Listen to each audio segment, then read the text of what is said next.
Merci de choisir DBS pour vous informer. Bienvenue sur Écho d'Afrique. La situation politique au Mali est au cœur ce lundi 7 septembre à Niamey du 57e sommet de la Communauté économique des États de l'Afrique de l'Ouest. Parmi les dossiers brûlants au cœur de cette rencontre de haut niveau figure la situation sécuritaire de la région en proie aux attaques djihadistes. La situation sociopolitique au Mali a déjà fait l'objet de 2 sommets extraordinaires par vidéoconférence de l'organisation ouest-africaine qui a suspendu le pays de toutes les instances de l'organisation sous-régionale depuis le coup d'État du 18 août. De l'avis de certains observateurs, l'embargo sur les flux financiers pourrait être allégé, mais si la position de la CEDEAO doit radicalement changer, il faut que la junte accepte une transition de pas plus de 12 mois, un président et un premier ministre de transition civile. D'autres sources proches de la CEDEAO n'excluent pas l'envoi d'une nouvelle délégation dans les jours à venir à Bamako. Le président du Burkina Faso, Roch-Marc Christian Kaboré, prendra part à ce sommet de Niamey. Il sera question avec ses pairs de la CEDEAO de poursuivre la réflexion sur la situation sécuritaire essentiellement marquée par les attaques terroristes dans la région sahélienne. Et puis, ce 57e sommet de la CEDEAO intervient au lendemain de la fin de la première phase des concertations nationales lancées le week-end par la junte militaire au pouvoir.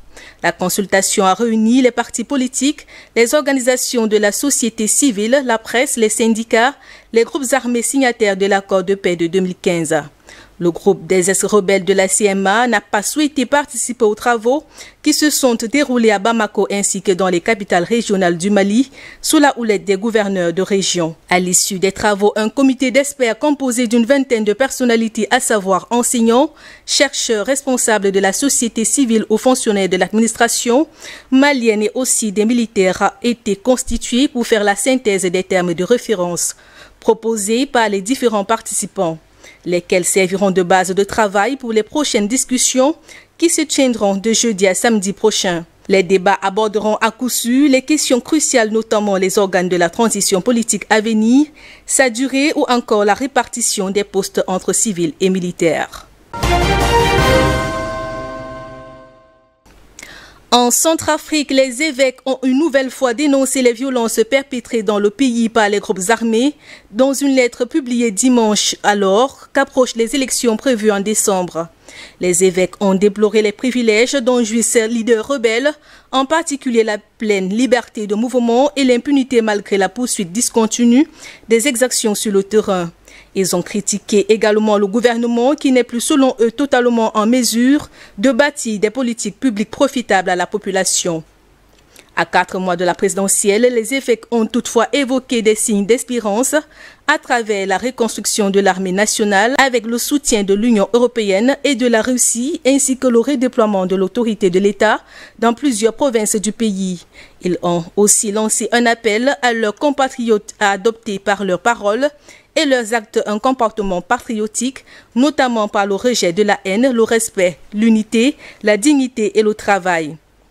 À noter que la Centrafrique est toujours en proie aux exactions des milices depuis qu'une coalition de groupes armés a renversé le régime du président François Bozizé en 2013. La signature d'un accord de paix entre le gouvernement et 14 groupes armés en février 2019 n'a pas permis de ramener la sécurité dans une grande partie du territoire. Direction Guinée, le principal opposant Cellou Diallo s'est lancé dans la course pour le fauteuil présidentiel. À un peu plus de 48 heures de la clôture du dépôt des dossiers de candidature, l'ancien Premier ministre et chef de l'Union des forces démocratiques de Guinée a confirmé dimanche son intention de continuer à se battre contre un 3e mandat du président sortant Alpha Condé. Un revirement qui intervient après de longues hésitations et d'âpres discussions au sein de l'Union des forces démocratiques de Guinée, qui prônait pourtant jusque-là le boycott du scrutin dans le cas où Alpha Condé briguerait un 3e mandat. L'objectif, selon les sources proches du parti, c'est d'éviter de rejouer le scénario de mars dernier, après avoir boycotté le double scrutin, les législatives et le référendum constitutionnel. Le parti n'a en effet désormais plus aucun représentant à l'Assemblée nationale. À en croire les cadres de l'UFDG, le parti n'entend cependant pas aller à l'élection sans négocier une série de préalables.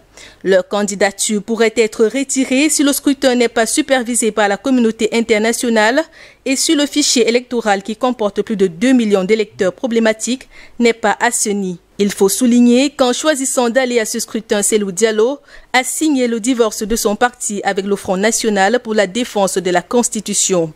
Il se lance ainsi pour la 3e fois consécutive dans la course à la présidentielle et pour la 3e fois, ce sera face à Alpha Condé. Au Nigeria, après 5 mois d'arrêt à cause de la pandémie de Covid-19, les vols internationaux ont repris ce week-end. La reprise a été effective par la réouverture des aéroports de Lagos et d'Abuja. Pour limiter les risques de propagation de la maladie, les passagers sont contrôlés dès leur arrivée dans le cadre des mesures barrières édictées. Suspendus depuis le 23 mars dernier, les aéroports ont maintenant l'autorisation d'accueillir 4 vols par jour. Pays le plus peuplé d'Afrique, le Nigeria avait enregistré son premier cas de coronavirus fin février. À ce jour, le pays affiche un cumul de 55 000 cas déclarés pour 1054 décès. Au Soudan, le Conseil de sécurité et de défense vient de déclarer un état d'urgence national pour 3 mois en raison des inondations qui ont tué 99 personnes cette année. Les autorités ont aussi désigné l'ensemble du pays comme zone sinistrée. Selon des sources dignes de foi, outre les décès, ces inondations ont fait 46 blessés et infligé des pertes matérielles à plus d'un demi-million de personnes et l'effondrement total ou partiel de plus de 100 000 maisons. À en croire les autorités, les pluies et les inondations ont dépassé tous les records et il faut s'attendre à une hausse continue du niveau de l'eau. À la fin du mois d'août, le Nil s'était élevé d'environ 17,5 mètres, le plus haut depuis près d'un siècle. Ces inondations ont déjà contaminé ou mis hors service plus de 2000 sources d'eau, selon le Bureau de la coordination des affaires humanitaires de l'ONU, ce qui suscite des inquiétudes quant à la capacité de mettre en œuvre des mesures de prévention du coronavirus.